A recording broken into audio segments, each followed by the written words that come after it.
toetry ny andro nivadika ho rivo-dozy ilay andro ratsy tao amin'ny lakan-dranon'ny Mozambika ary nomena anarana hoe onde. Tampikaramahan'ireo mpikambana eo anivon'ny governemanta tsy mifanaraka amin'ny tamberina andraikitra ho an'ny vahoaka. Tsy maty manota sarotra ny anavoana azy ireo raha tsy tonga saina ny manampahefana eto Madagasikara. Anatanteraka ny anjara birikiny ho fiarovana ny tontolo iainana amin'ny alalan'ny fambolen-kazo ny antoko tiako i Madagasikara ny sabotsy voalohany volana martsa ho avy izao. Zanakazo manodidina ny 5,000 no voleny ny Merikasinina, toerana izay efa nanatanterana ny fambolen-kazo tamin'ny taon-dasa.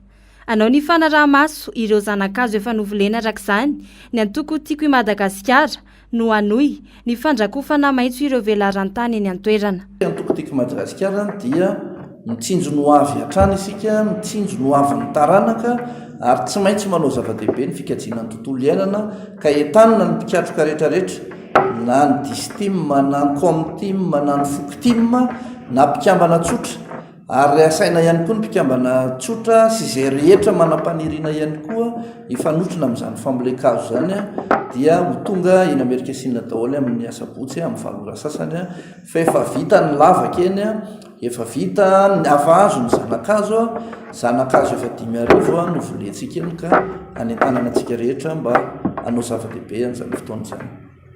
Fifampitsonjovana eo amin'ny sampiarabelona no tanterana amin'ny hoandriora ny fanazavana trany ary etsika ho fiarovana ny tontolo iainana.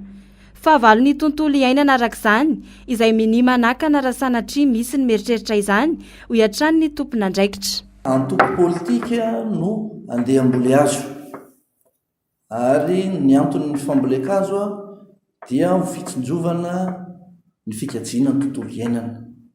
Raha ohatra ka misy ny sakatsakana mahakasika an'izany dia zareo mihitsy zany tsy tia ny fikajiana ny tontolo iainana. Ekena fa tsy izany ny andrasan'ny vahoaka amin'izao.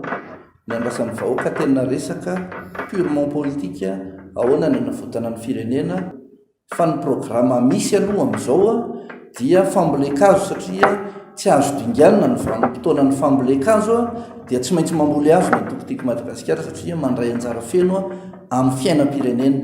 Ny tohan'ny politika ho hitantsika eo ny tohany ao aorianan'izay ka ampahafantarinay mazava eto fa antoko politika izay ny amboly azo eny ary amboly azo ny antondihana eny.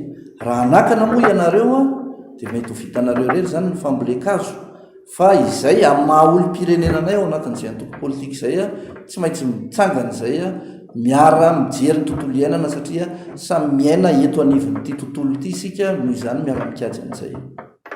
Zava-dehibe ny etsika ara-tontolo iainana ho tanterahana, indrindra manoloana ny fiovaovan'ny toetrandro izay hatrehin'ny firenena ankehitriny, raha tsy tena fa tsy ny ahitany sy ny tondra-drano. Tompon'andraikitra amin'ny fisian'ny tontolo iainana maitso sy mirindrany rehetra arak'izany. Manentana ny olom-pirenena tsy ankanavaka ny tompon'andraikitra eo anivon'ny antoko tiako i Madagasikara, andray ny andraikitra tandrify ho fiarovana ny tontolo iainana ka ho tonga maro amin'ny sabotsy voalohany volana martsa ho avy izao. Miantso antsika rehetra mba hifanometanana satria ny fambolen-kazo dia zava-dehibe tokoa izy io raha maneran-tany satria hitantsika ny fivavahan'ny toetrandro samby mizaka ny vokany daholo ny tsirairay na ny firenena maventy na ny firenena andalam-pandrosoana indrindrandrindra fa isan-tokantrano mihitsy dia mizaka ny vokany izay fivavahan'ny toetrandro zay satria noho ny faringana ny ala no tena fototrany izany ka dia entanina itsika rehetra izay zao dia avy any lavitra ny kilometatra maromaro no tonga eto anatanteraka n'izay didimasina izay ka indrindrandrindra fa itsika eto an-toerana dia samby entanina anatanteraka n'izay fambolen-kazo zay satria ho avy ny taranantsika, ho avy ny zafintsika izany rehetra izany. Ny tsika dia efa vita ihany fa ho andreo taranantsika rahampitso anao ahoana raha izao tsika nefa miaina amin'ny zavatra toy izao indrindrandrindra izy ireo ka dia manantena tsika rehetra mpikatroka tima nareo namana na dia tsy tima dia mitongava satria asa soa any firenena izany. Ho an'ny antoko tiako Madagasikara ihany le fiarovana ny tanindrazana fa izay tia tanindrazana ny dika izay dia tia Madagasikara zay moa no mahatonga hoe tiako Madagasikara mieritreritra tanindrazana dia Madagasikara ny tanindrazana fanombohana le hoe fambolekazo hiarovana ny tontolo iainana fa manao sika miombona amin'ny fambolekazo iombona koa sika amin'ny fiarovana ny hoavin'ny taranaka fiarovana ny marina ny rary ny hisiny mba hanjaka eto amin'ity Madagasikara tanindrazana malala sika tia dia izany ny antsoina sika sakanavaka indrindra ho azy izay mipetraka eto amin'ity faritra Analamanga manontolo ity tongava hagnatevina ny fambolekazo izay hatao tsy manosy botagnana fa zay mahasarotena ka ho ty tanindrazana dia fiombonana ny fambolekazo mba hisinjovana hiarovana ny tontolo iainana fa anisan'ny fahavalo ny haitany ny fahapotehan'ny tontolo iainana. Mampanontany tena ny zavatra ataon'ny fitondram-panjakana ankehitriny raha ny zava-misy no jerena. Tsy miraharaha ny tena manahirana ny malagasy ny mpitondra fa manao izay tazomany sy arovany toerany raha ny fahitandreo mpanao politika. Voalaza fa mpitarika Afrikana ny filoha malagasy kanefa i Madagasikara aza tsy hitany izay hitondrana azy. Anisan'izany ny tsy fahaizana mifehy ny sosialim-bahoaka, ny toe-karena, ny fandriam-pahalemana sy ny maro hafa tsy voatanisa raha ny fanazavana. Mahamenatra aloha ny zava-misy amin'izao fotoan'izao raha ohatra hoe ny mpitondra antsika dia mihazakazaka maka amina trophée leader politique africain zany kanefa ny vahoaka atao anatiny dia farahidiny eo amin'ny sehatra zao tontolo zao eo amin'ny lafin'ny socio-économique zany social sy ara-toe-karena. Voangina zao tsika nahita tamin'ny Mahajanga ramatoa reny mpianakaviana izay tena matiny hanoanana tanteraka ny famonjena. Voangina ihany koa tsika no nahita tsy fandriam-pahalemana nahazo ny ben'ny tanàna tany amin'iny faritra Ambady Finandrahana iny ary rahantsika mahita ny zava-misy amin'izao fotoana izao zany fa miantso vonjeo mihitsy ny mpiasa-panjakana sy mpiasa amin'ny sehatra tsy miankina zany indrindra moa zany ny eo amin'ny tontolon'ny fanabeazana dia tena hoe avoto ny fanabeazana zany ny vidim-piainana efa tsy resahako tsony mba tonitony kely aloha zany délestage satria misy orana tatoato. Mahamenatra fa na dia ny demokrasia aza lasa manahirana eto Madagasikara ho ihany ny fanehoan-kevitra. Voatohitohina ny fahalalana maneho hevitra eto amin'ny firenena. Ny fifidianana moa dia ireny ny arahana hita ireny hoy Fanirrazafy Manantany. Ny tsy fisian'ny demokrasia amin'ny alalana répression, amin'ny alalana pression, amin'ny alalany hoe tsy afaka miasa tanteraka tsaka ny sandavana ny mpanohatra dia gaga ianao mahita hoe le mpitondra fanjakana miteny fa hoe ny olana teo amin'ny sehatra africaine ka tsy nahalany kandidana tolotra izy ireo dia ny mpanohatra amin'le hoe ahidratsy zany ka mila fongarina zany. Akoatran'ny efa misy miteniteny foana ny amin'ny hoe tena raha ohatra ka hivory amina efitrano naiza mpanohatra dia mila mangataka lalina dia mila ny atrehan'ny tompon'andraikitra ny préfecture. Tsy fisiana demokrasia, tsy fisiana fahalalahana zany rehetrarehetra zany kanefa mpanohatra dia tokony hiasa amin'ny tany demokratika ary zany ny divana teto ny sina statut de l'opposition sy ny loi sur les partis politiques amina activité politique zany. Tiako fehezina amin'izany zany dia hoe tena mahamenatra raha ohatra hoe leader politique africain kanefa tsy misy fahalalahana, tsy misy demokrasia, mahantra ny olona ao amin'ny firenenao ary famonjena maneran-tany ary mitady edy. Hita taratra fa tsy manana viana matotra ny fitondram-panjakana amin'ny asana mpanetinaina hatao nandritra ny taona maro hoy ihany ny fanamafisana. Tsy mahagaga raha miempotra ny firenena, porofon'izany ny fitombon'ny isan'ireo malagasy mahantra, ny fahampitehandreo sy ampiarina isan-tsokajiny, ny fahampitehan'ny lalana izay lalan-drà mampiaina ny firenena raha tsy hiteny afa-tsy ireo.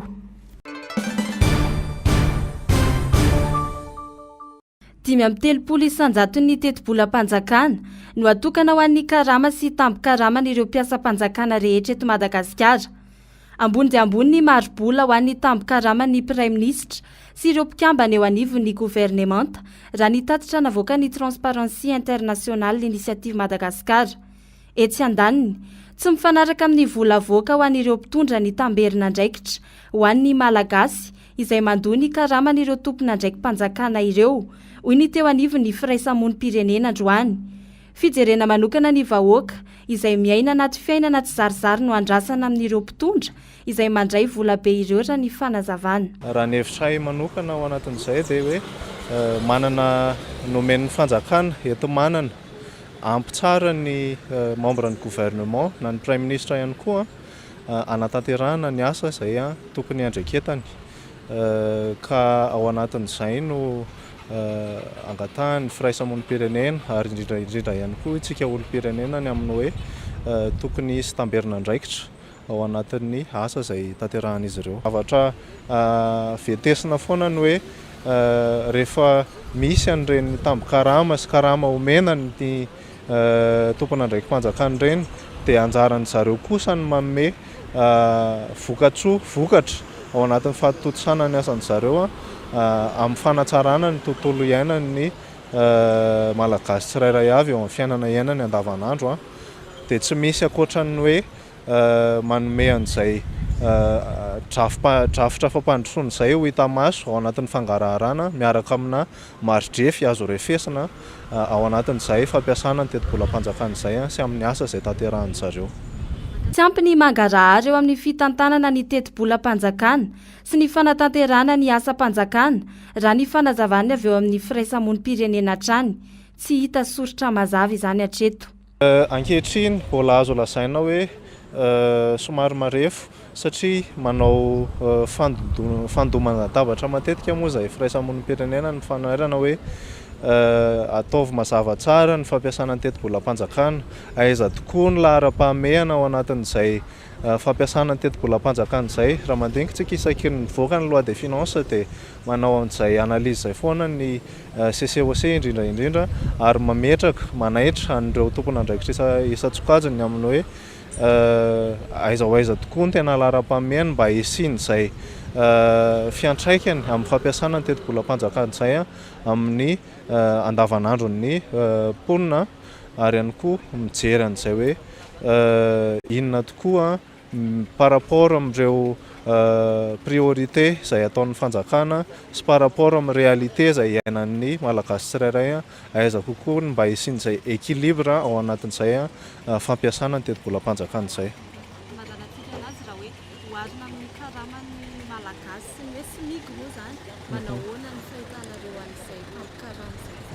Ny azo ambara mahakasika an'izay dia ny hoe izay no mampa olom-panjakana n'ireo ministra sy prime ministre ireo ao anatin'ny voninahitra omena anazy reny azo lazaintsika hoe karama raha itsika no mijery dia hoe ambolina izy kanefa ny ao anatin'ny fanatotosana ny asa izay andriketany dia azo lazaintsika hoe amin'ny atoniny ihany izay. Raha ny tatsina avy eo anivon'ny Transparency International araky ny didim-panjakana 7.4 tsipika 7.9 sy ny 5.2 tsipika 4.10 dia manodidina ny 7 sy 7 tapitrisa ariary isam-bolana ohatra ny tambo-karama karazany 3 ho an'ny prime ministra.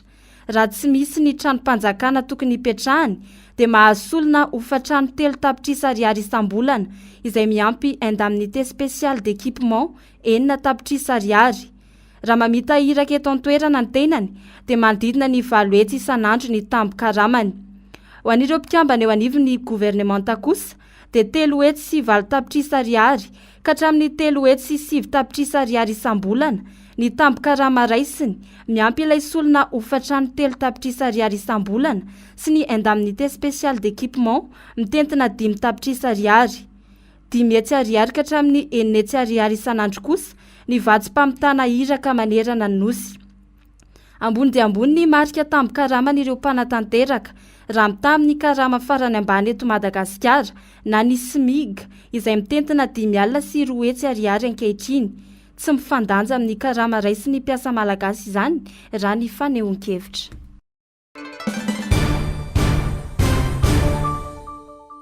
Anisan'ny firenena matanjaka eo amin'ny sehatra rehetra i États-Unis. Isan'ireo mpamatsy vola matanjaka ho an'ireo fikambanana iraisam-pirenena toa ny firenena mikambana nivondrona iraisam-pirenena misahana amin'ny fahasalaman'ny États-Unis. Raha ny vaovao nefa dia nanapa-kevitra hiala tsy ho mpikambana eo anivon'ny firenena mikambana États-Unis ary nisy tolo-dalàna natolotry ny loholona Mike Lee dia ny lalàna defund na ny disengenin entirely from the United Nations di Beagle. Manahirana ny Amerikanina ny vesatra radio-karena amin'ny fanampiana ireo firenena hafa raha ny fanazavany Alera Sambany.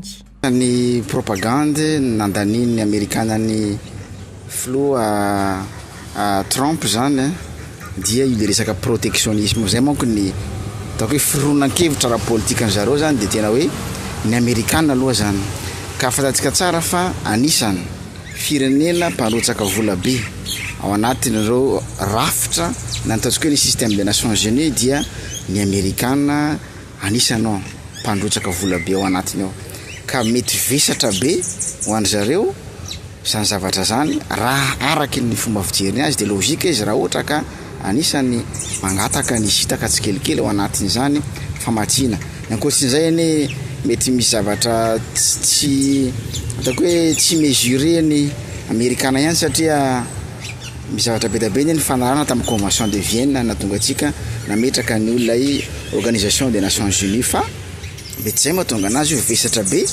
ho an'ny kitapom-bola Amerikana ny fandraisana andraikitra arabola zany am'ireny ataontsika hoe rafitra maro satria betsaka ny rafitra ataontsika hoe miasa ampiasain'ny Nations Unies moa zany maneran-tany na amin'ny lafiny industrie zany na amin'ny lafiny famatsiana ara-tsakafo zany na amin'ny lafiny fampiarana ny droit de l'homme dia fatatsika tsara fa ny ny antoko politika manana fironana démocrate no anisany mamatsy an'izany resaka état de droit zany sy ny sisa vokany iteraka fahasahiranana ho ana firenena maro ny mety ho fialan'ny États-Unis amin'ny firenena mikambana indrindra fa ny firenena afrikanina izay latsaka nkaterena amin'ny fahantrana ka miankin-doha amin'ny fanampiana avy any ivelany tafiditra anatin'izany ny famatsiana ara-bola avy amin'ny ONU indrindra ny resaka sosialim-bahoaka izay tena ilana tosika amin'ireo fikambanana iraisam-pirenena maro sy ireo mpamatsy vola toa an'ny États-Unis zany ny firenena mahantra indrindra ny firenena afrikana zay tena mahantra marefo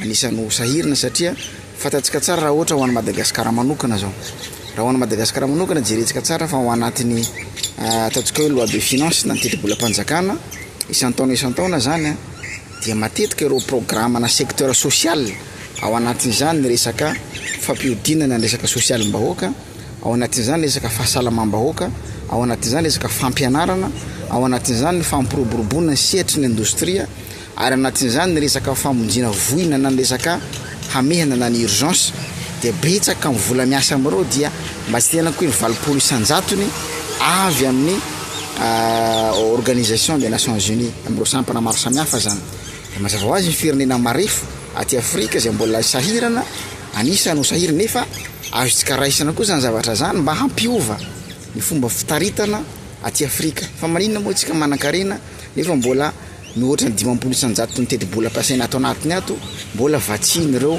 mpiara-mombonantoka ara-bola maro samihafa araka ny fanadihadiana mampanainy mety ampitotongana tanteraka ny toekaren'izao tontolo zao raha tena hiala tanteraka ao anatin'ny firenena mikambana ny Amerikanina hoy Ada Jean-Pierre korotana ara ekônomia ny mety tena ngeza be ny eo amin'ny euro sy ny dolara satria mety ho fampodina ny vola dolara any amin'ny firenekafa na tsy fiasan'ny vola dolara any amin'ny firenekafa zany mety olana ngeda be amin'ny hoe rehefa ohatra ka tena miala tanteraka ao anatin'ny firenena mikambana izy efa nyteny mihitsy izy tsy hainao ka ny Amerikanina nge efa nyteny mihitsy hoe tsy hainao izy nasory mihitsy na ny amin'ny OMS tsy ho ataony mihitsy miala tsy ho mpikambana mihitsy izy de mazava ho azy zany fa lefa zay nge ny olana ny Nations Unies no manana olana amin'ny fialan'ny Amerikanina fa tsy ny Amerikanina no manana olana amin'ny fialan'ny États-Unis amin'ny fialana amin'ny ONU satria ny ONU izy raha mijano izy manana droit de veto miala ao izy tsy misy tsy mamatotra azy tsony zany le hoe tokony no fanaovana le versement le parany ao zany zay anisan'ny azy ny anisan'ny betsaka indrindra ny tena mahatonga azy manana an'io manko raha fahitako ny Trump de hoe tsisy vokany akory lay vola be atosaka na any amin'ny SAID na any amin'ny Nations Unies par rapport amin'ny zavatra ilaina zany mihoatra amin'ny zavatra ilaina mihoatra amin'ny zavatra eritreretina fa atao zany fotra ny lany anjavony eny an-dalana fotsiny de vola fa ilay zavatra tiana atao amin'ilay izy ohatra ny tsita be ny ihany ny fandehany de izay zavatra zay no ohatra ny fahitako azy tsy tiany ananana tsony fa mety fambatsim-bola mivantana zany no mety afaka ataony raha ohatra ka misy fiaraha-miasa ataona firenena roa samihafa de mety fametsambola mivantana no ataony raha tsy haivina mampitondra faisana ireo firenena mahantra sy andalam-pandrosoana ny fanafoanan'i Donald Trump ny USAID eo ny fahaverezana asa ho an'ireo mpiasa anetsiny maneran-tany sy ny tsy fisian'ireo tantsory ara-pahasalamana sy ara-tsosialy isan-tsokajiny vao maika hiamafy kokoa ny zavatra hitranga eto amin'ny firenena indrindra fa aty amin'ny firenena afrikanina izay mahantra fadiran'ovana ny akamarony tokony ijerin'ny paika iantrehany Madagasikara ny zava-misy toy izao ny mpitondra mba isorohana ireo loza mety ateraky ny fiankinan-doha amin'ny firenendehibe.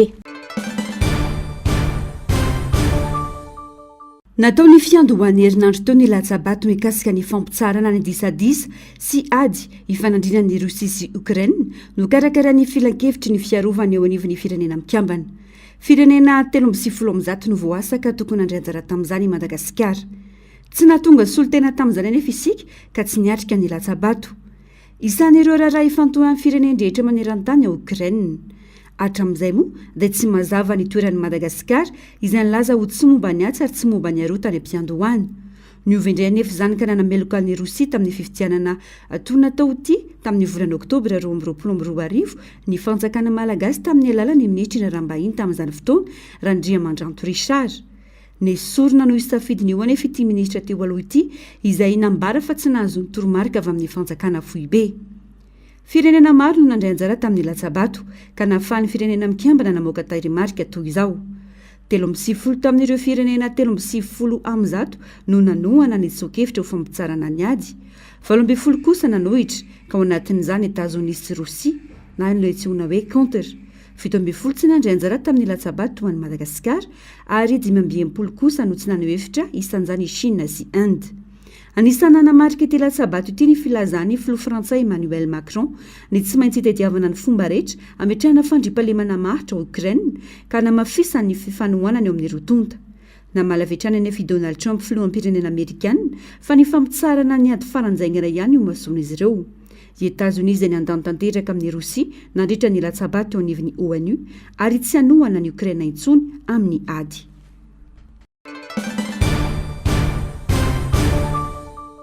Latsaka mikaterena tanteraka ny malagasy amin'izao vanim-potoana ianantsika izao. Tsy misy intsony ny fiahinany vahoaka fa samy manao izay mampiety azy ny mpitondra na ny entiny. Tsy maharaka ny tolotra intsony ny tinady raha ny eto Madagasikara no jerena hoy ny fanehoan-kevitra. Tena latsaka katerena malagasy ankehitriny izany indrindrandrindra moa ny eo amin'ny lafin'ny fiatrian'ny malagasy izay tarihan'ny filoham-pirenena ankehitriny.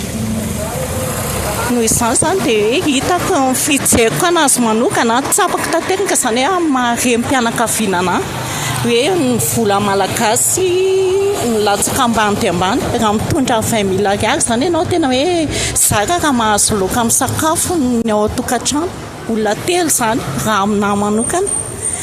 Dia moa koa moa eto Madagasikara situation politika izany tena hoe tsy mahay politika ary ventsika malagasy satria misy foana ilay valifaty politika izany.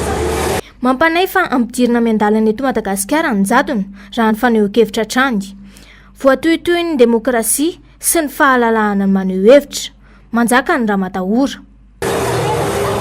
Tsy afaka mipetraka foana koa eto Madagasikara izany tsisy hoe filazana hoe afaka miteny marina izay miteny marina dia gadraina ohatran'izay.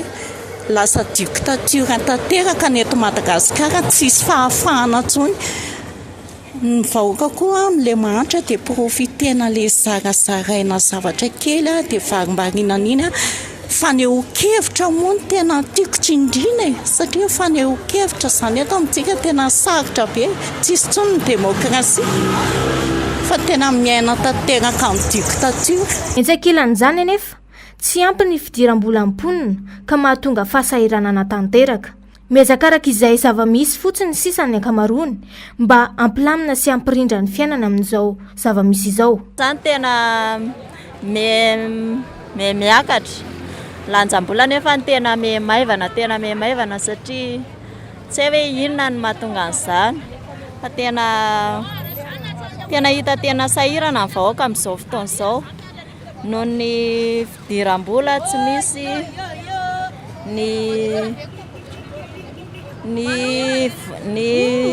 ny sakafo miakatra ny rehetrarehetra dia izay zany dia tena mafy fiatrehana an'ilay izy dia miezaka eo amin'ny fiainana.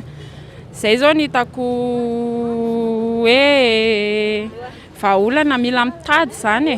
Izay zao ny ataonay vatra kasibosy dia mba mahita sitsiny kely e.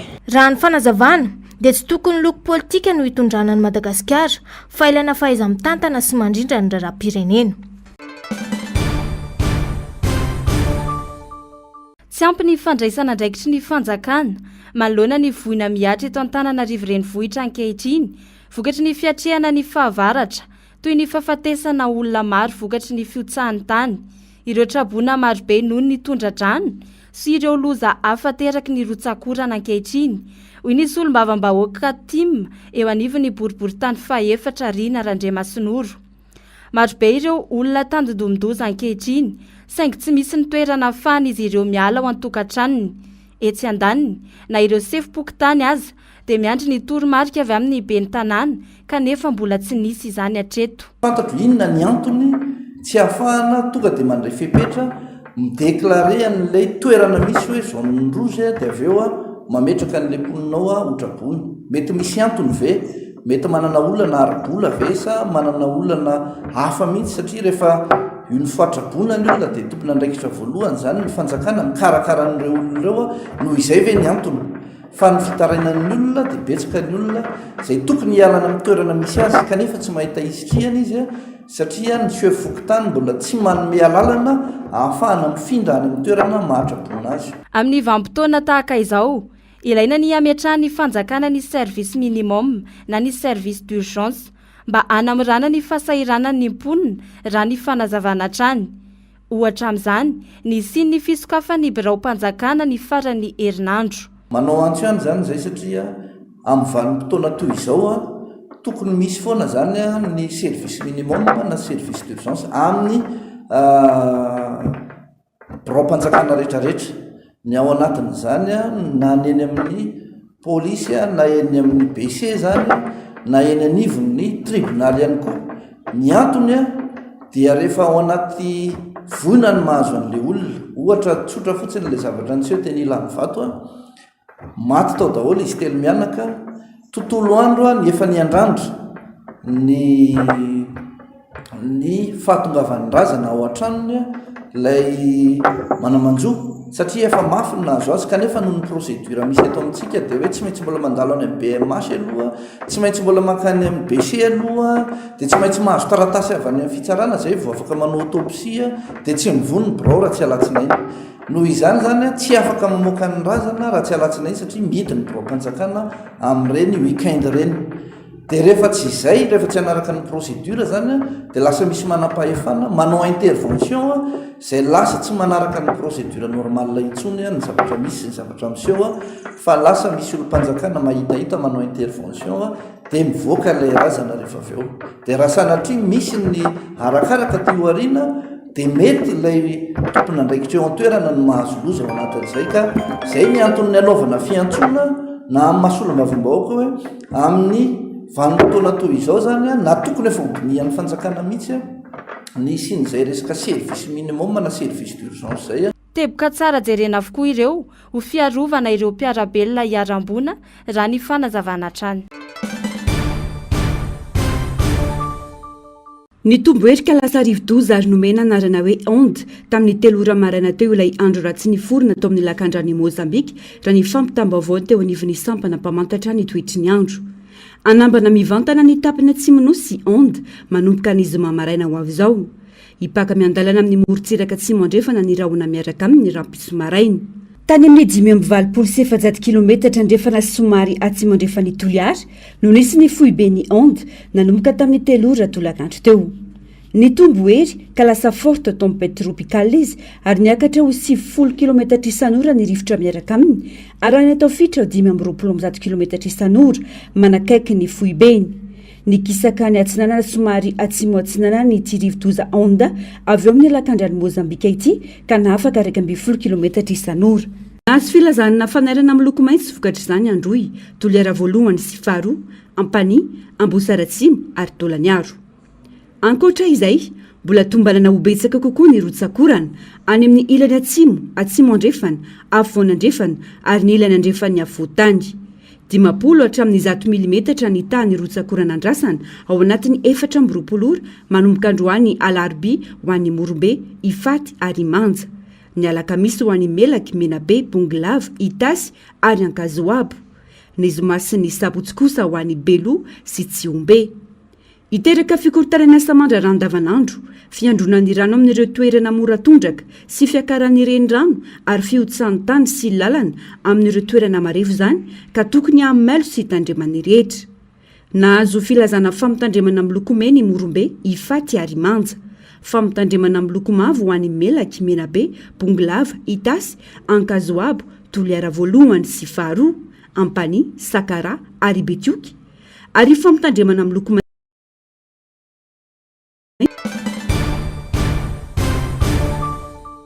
herinandro izay ireto traboina ireto no nitoby tato amin'ny EPP Ambohipo. Hatramin'izao mbola tsy niena ny rano any an-tokantranon'izy ireo na dia efa somary nianalefaka aza ny rotsakorana raha ny fanazavana. Simba ny asa fivelomana vokatra izany, etsy andaniny mamirifiry ny alina raha ny fanazavana ireo traboina hatrany. Entana sy le lamba fandrinany anay izay nefa tsy natondra na dia anankiray ara fa miaro an'ilay ankizy dia tonga dia niakatra tety izahay. Dia tsy zavatra voaray anay mihitsy na dia ny akanjo kelina ankizy ary ny anay fa navela tao daholo. Dia tsy mbola afaka mody aloha izay zao. Lena daholo ny entana mety misy potika ny lamba ary amin'izao mety malemy mihitsy rehefa miditra ny trano ianao. Tsy zavatra azonao ampiasaina firy intsony ao an-trano. Dia izay mba hitaraina anay mba ilay fanampiana izany ny anay mba ohatry ny mba dovinana eny ny sasany koa satria izay zao ny sasany any anana zao misy mahazo vola, mahazo bodofotsy, izay nefa tena tsisy zavatra raisanay mihitsy. Ny fanorenana trano tsy ara-dalàna sy ny fahatsetsena ny lakan-drano no olana goavana mampiakatra ny rano raha ny fanazavana. Fanaraha-maso sy fandraisana andraikitry ny tompona andraikitra no angatahan'ireo traboina mba tsy iverenany olana tahaka izao izay saika isan-taona. Angatsika satria saseny atoriana eto. Dia le lamba moa dra kely ihany mba tafitafiana ankizy satria tsisy mahazaka tsisy zavatra voaray. Izay mba hita eto. Izay nefa mananjanaka kely ny anazy ao 3 volana ny zanako. Dia izany efa mbola matahotra amin'ilay soa. Difitry ny rano ilay tranonay dia tsy maintsy niakatra anakakiza. Tena olana madidi-drano any dia ny lakan-drano, ny rano mandeha makany aminay tsetsina ny lakan-drano misy le manorina trano eny amin'ile lakan-drano reny dia tsetsina ny fandehanany rano dia tsy mandeha midina ilay rano dia izay no mahatonga an'ilay hitanay izany dia mba amboarina ilay lakan-drano any aminay mba misy tokony mba drafitrasa mba amboarina izany ilay izy fa izay tena mampijaly anay ilay ponina any amin'ny Ambohipo tanàna iny ilay lakan-drano tsetsina izay ihany tsisy akoatr'izay. Raha mihitsy izay aloha izany dia tena mijanona eto satria karakarama le makarany izany no ataoko dia le lalana difitry ny rano dia tsisy lalana mihitsy dia ty foana aloha izany izay zao ka tamin'ny laby tsy mikarama mihitsy aloha tena sahira fitadiavam-bola ohatra hoe mba hoe tsongotsongohanana hoe amidy izany tsy maha satria difitry ny rano ny ana-majinika hoe mba ho amidy ohatrohatr'izay andro fanampiana. Mba tokony jerena akaiky izany ilay lalan-drano satria izay koa tena akaikina dobo dia vetivety kely dia miakatra ilay rano. Tokantrano 12 tafo ao amin'ny fokontany Ambohipo an-tampon-tanàna, boriboritany faharoa ireto traboina ireto ary ny sitraka fanampiana avy amin'ny solombavam-bahoaka Tim ao amin'ny boriboritany faharoa androany. Tonga nanatrika ireo fanampiana tetỳ amin'ny EPP Ambohipo ny tenany, niaraka tamin'ireo solon-tenany teo anivon'ny fokontany. Nanolotra vary sakafon'ireo traboina izay maharitra mandritra ny 7 andro. 10 izy ny olona raha tsirairay izany hoe 9 foie izy. Raha tena nadidina dia hoe alohana andefasana dia hoe mandany 12 kilao isan'andro zareo. Dia raha naterina eo izany 100 kilao mahatratra 7 andro aloha. Dia alterina aloha izy dia raha ohatra ka mbola sanatria mitony tantrato tsy avela fotsiny izao indray mandeha dia tsita. Fa tonga eto foana antsika mahatombona andraikitra antsika dia mamety toky andro zareo izay fa tena eto amin'ny surtout eto amin'ny arrondissement misy anahy Panjakana dia ity le cyclone reto tompoko eto Madagasikara zone cyclonique Madagasikara. Ososokevitra solombavam-bahoaka anay zay mombana solombavam-bahoaka. Zao kritikana tahaka izany fa zavatra hitanay.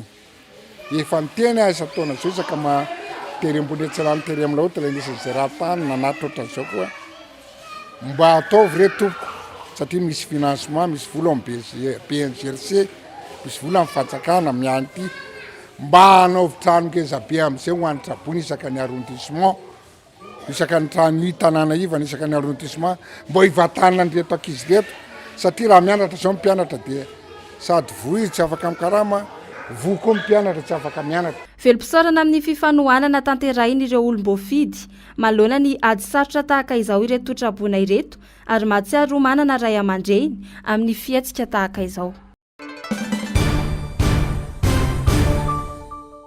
Ireto no biby ela velona indrindra eto ambony tany. Ny palorda nomena anarana hoe ming no ela velona indrindra amin'ny biby satria mahatratra 7-9 taona ny andro ny ainany araka ny fanadihadiana nataony manam-pahaizana. Manaraka azy ny moule perlière izay mahatratra 9 taona no avelomany. Fatelo ny requin du Groenland no biby fatelo ela velona indrindra satria mahatratra hatramin'ny 7 taona ny androm-piainany. Misy fanadihadiana aza milaza fa tonga 400 taona ity hazan-dranomasina ity. Ny sébaste aux yeux rugeux, trondro hita ny Atlantika avaratra ny faefatra, 500 taona ny avelomany. Manaraka azy ny baleine boréale izay afaka miaina mandritra ny 200 taona. Eo ihany koa ny sokatra antsoina hoe tortue des Seychelles izay mahatratra 200 taona eo ny andro avelomany ny fahenina. Ny amalona ny manaraka azy izay tonga hatrany amin'ny 5-10 taona, raha 100 taona eo amin'ny ankapobeny ny fotoana avelomany any amin'ny natiora misy azy.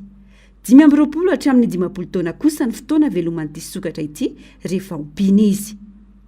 Ny homara indray dia 70 taona ny fahavelomany, raha 100 taona amin'ny ankapobeny faharetany andro iainany. Ny esturgeon, trondro ompiana azonina ny caviar dia mahatratra 5 taona raha vela miaina amin'ny natiora misy azy. Ny orca indray dia eo amin'ny 70 hatramin'ny 70 taona ny amin'ny ankapobeny ny andro iainany saingy nisy ny oatra ny 100 taona toa ilay nomeny anarana hoe granny maty tamin'ny taona 12 rehefa niaina nandritra ny 300 taona. Hita tany Australie ny iray novambra lasa teo ny manchot empereur, voalaza fa nahavita 203 kilometatra avy any Antarctique izay toerana fonenany ity hazan-drano ity. Raha olombelo zany dia toy nahavita ny lomano tanatina WB filomanosana iny 404 Tsy fahita firy zany tranga zany na dia tena mahay milomano aza ny manchot empereur ary tsy mahagaga loatra ny hoe mandeha amin'ny toerana lavitra ny fonenana izy. Ny lasany manam-pahaizana fa mbola tsy fantatra mazava na tonga ity biby ity nandeha lavitra dia lavitra toy izao saingy mety ho fiantraikany fiovan'ny toetrandro no nanazava zany. Miaina amina toerana mangatsiaka ny manchot empereur ary miaraka anjato ny nanarivo no mandrakarivo izy ireo fa tsy dia mandeha mitokana loatra. Nahazo anarana hoe Gus moa ny manchot empereur rehefa tonga tao Danemark ao Australie occidentale. Velonaina soma tsara izy saingy hita fa reraka sy mahi ka noraisina ny tanana ny fikarakarana azy mialoha ny hamerenana azy amin'ny tontolo iainany. Tsy voavoalohany niseho ity tranga tahaka izao fa efa nisy tamin'ny taona 2012 sy 2012. Mbola eo ampikarohana ny antony nandaozany manchot empereur ny toeram-ponenany ireo manam-pahaizana ary nilaza fa miahy matetika miseho ny tranga tahaka izao dia midika izany fa misy fiovana miatra amin'ireo karazam-biby ireo.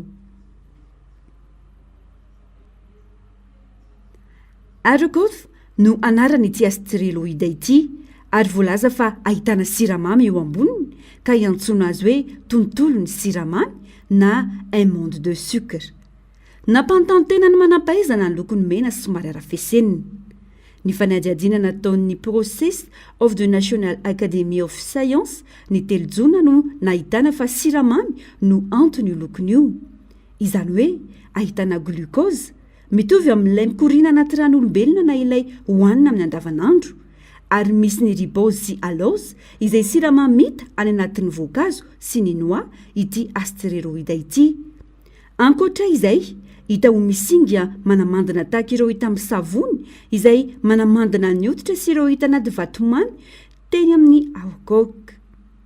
Any amin'ny 4.5 miliara kilometatra mialan'ny masoandro no misy ity astéroïde ity.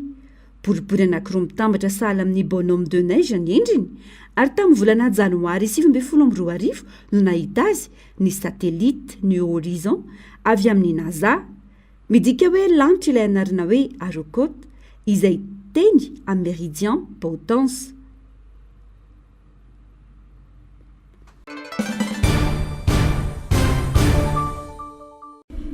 Tsy miasa rery ny fitondram-panjakana fa manana ireo sampandrara maro ahafahana manafoana ny tsy maty manoto eto amin'ny firenena. Isan'izany ny Bianco, ny Samifine sy ireo sampandrara hafa miady amin'ny kolikoly. Na izany aza nefa sarotra ny ady amin'ny kolikoly noho ireo dingana maro tsy maintsy lalovana raha toa ka hitoroka olona tratra manao kolikoly. Tena misy manko dia zao ny fitondram-panjakana manko tsy mandeha rery fa mandeha par équipe. Dia fitondram-panjakana koa zany misy le firehana politika. Dia izy mahafinaritra zao fisehoan'ilay hoe fametrahana ny filohan'ny fitsarana avo. Fa dia voalaza koa fa hoe olona manampaizana, olona endry, kanefa tsy miankina amin'olona ray ny fanafoanana ny tsy maty manota tsy vitan'ny olona ray satria ohatra fotsiny zao io fisarana avo io nge manampoatra dossier vitan'ny zareo ny dossier dia tsy maintsy mbola alefa makany amin'ny anteny raha any amin'ny zareo députation zany dia ny any no mameny teny farany hoe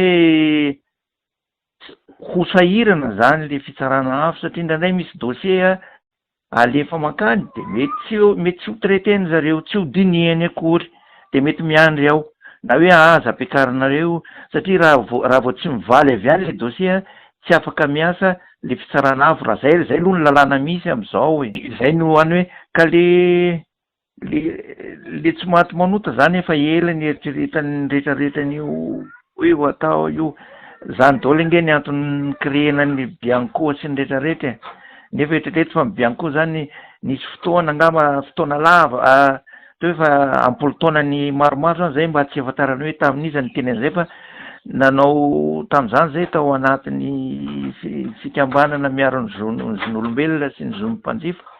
Dia zao ny tatitra nataony zareo hoe 2,000 tamin'izany fotoana zany 2,000 ny dossier tonga teo amin'izareo dia nefa ny 200 ihany no azo natao traduction hoe amin'ny araky ny lalàna azo nadika amin'ny lalàna fa eloka dia le eloka iny amin'izay le 200 iny zay vao alefa any amin'ny tribonaly dia tonga any amin'ny tribonaly ndray tsy ampy-pirofa dia inona ny efa rany anoany amin'ny 20 na 70 sisa zany tamin'le 2000 fitarainana ny ala tary.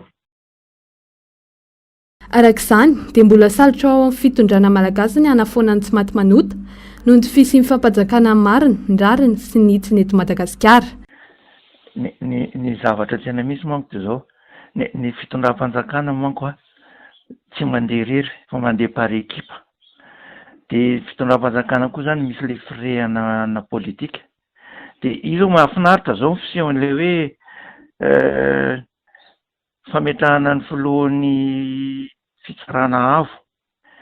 Fa dia voalaza koa fa hoe olona manampaizana, olona endry, kanefa tsy miankina amin'olona ray ny fanafoanana ny tsy maty manota tsy vitan'ny olona ray satria ohatra fotsiny zao io fisarana avo io nge manampoatra dossier vitan'ny zareo ny dossier dia tsy maintsy mbola alefa makany amin'ny anteny raha any amin'ny zareo députation zany dia ny any no mameny teny farany hoe ho sahirana zany le fitsarana afo satria indraindray misy dossier alefa makany dia mety tsy ho traiteny zareo, tsy ho dinihany akory dia mety miandry ao na hoe aza ampiakarinareo satria raha vao tsy mivaly avy any le dossier tsy afaka miasa le fitsarana afo raha zay aloha ny lalàna misy amin'izao zay no any hoe ka le tsy maty manota zany efa ela ny eritreretany rehetrarehetrany io atao io zany daholo nge ny antony créena ny Bianco sy ny rehetrarehetra nefa eritrereto fa mibiany koa zany nisy fotoana ngamba fotoana lava to hoe fa ampolo taona ny maromaro zany zay mba tsy afatarany hoe tamin'iza ny teny an'izay fa nanao tamin'izany zay tao anatin'ny fikambanana miaro ny zon'olombelona sy ny zon'mpanjifa de zao ny tatitra nataony zareo hoe 2 tamin'izany fotoan'izany 2 ny dossier tonga teo amin'zareo de nefa ny 200 ihany no azo natao traduction hoe amin'ny araky ny lalàna na azo nadika amin'ny lalàna fa eloka de le eloka iny am'izay le 200 zay zay voalefa any amin'ny tribunaly de tokony amin'ny tribunaly ndray tsy ampirofo tiana nefa rany any ho any amin'ny 20 na 70 zany tamin'le 2000 fitarainana ny ala tary. Finiavana ara-politika, fampiarahan'ireo soatoavana malagasy, fitiava-tanindrazana, santonana amin'ireo paika mety ahazoana manafoana ny tsy maty manota eto amintsika raha mifanehoan-kevitra ihany.